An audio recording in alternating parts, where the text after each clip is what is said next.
প্রথম প্রায় বলা হয় 800 খ্রিস্টাব্দে। এটাকে বলা হয় কৈবলা দ্বৈতবাদ বা দ্বৈতবাদ, অদ্বৈতবাদ বা কৈবলা দ্বৈতবাদ, দ্বৈতবাদ। এটা শঙ্করাচার্য।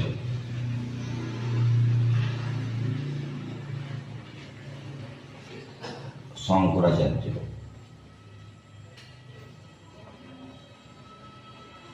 ব্রহ্ম সত্য জগৎ মিথ্যা, মানে আছে, আজকে আছে, আজকে আছে, কালকে থাকবে না, 1 বছর পরে থাকবে না, 1000 বছর পরে থাকবে না, 10,000 বছর পরে থাকবে না, কোনো রাজার রাজপাটও টিকে থাকে না। এমনকি 10 লক্ষ বছর আগে হিমালয় পর্বতমালা, মানে 33 সাগর থেকে হিমালয় পর্বতমালা হয়েছিল, আরো 10 লক্ষ বছর পরে হয়তো আরো আলাদা হবে। অর্থাৎ বিক্ষেপ আবরণ হয়, কোনো জায়গাতে বিশ্বব্রহ্মাণ্ড তৈরি হয়, আবার নতুনভাবে পৃথিবীর মতন গ্রহ তৈরি হয়েছে, সৌরজগৎ তৈরি হয়েছে, এটা চলতে থাকবে, এটা চলতে থাকবে। কিন্তু নাউন ফর্মে চেঞ্জ হবে, ভার্বেশন যে ভাব পদ্ধতি সেটা চেঞ্জ হবে না। সেখানে ওই অদ্বৈতবাদে শঙ্করাচার্যের জায়গায় অন্য কোনো বুদ্ধিমান লোক আসবে, অন্য কেউ তৈরি করবে। এটা অদ্বৈতবাদ করেছিল, ব্রহ্ম সত্য জগৎ মিথ্যা। অর্থাৎ বোঝাতে চাইলো যে ব্রহ্মই আছে, অর্থাৎ আমাদের আত্মাটাই আছে, আর বাদ বাকি হলো মিথ্যা, মানে নাই অর্থে নয়। জাগতিক ক্ষেত্রে যখন দেখবো তখন আছে, কিন্তু যখন আমরা তরীয় অবস্থায় দেখবো, আধ্যাত্মিক অবস্থায় দেখবো, যখন উচ্চতর অবস্থায় দেখবো, যারা বসে বসে ধ্যানস্থ হয়ে যায়, কিছু মনে থাকে না, তাদের হার্টবিট পর্যন্ত চলে না, এরকম মানুষ আমরা দেখতে পাই। এখন বিজ্ঞানের ভাষাতে বিভিন্ন রকম তাদেরকে বলা হতো যে মস্তিষ্কে হয়তো ক্লট জমেছে, ব্লাড চলাচল করে না বলে এরকম হচ্ছে, কিন্তু না, দেখা যাচ্ছে ক্লট জমেনি, তাও এরকম হচ্ছে।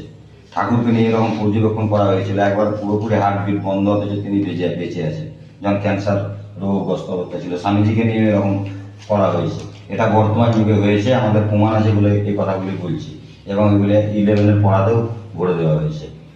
এর সঙ্গে বিশিষ্টাদ্বৈতবাদ, বিশিষ্ট দ্বৈতবাদ,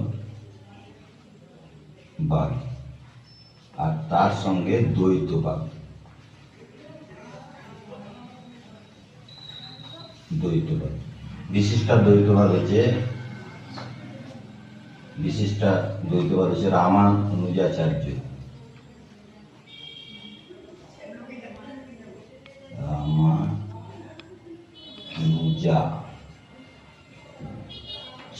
লেখা ঠিক হচ্ছে তো ক্যামেরাম্যান? আর এটা হচ্ছে মধ্বাচার্য। এই তিনটে আমাদের আলোচনার বিষয়, আরো দুটো আছে।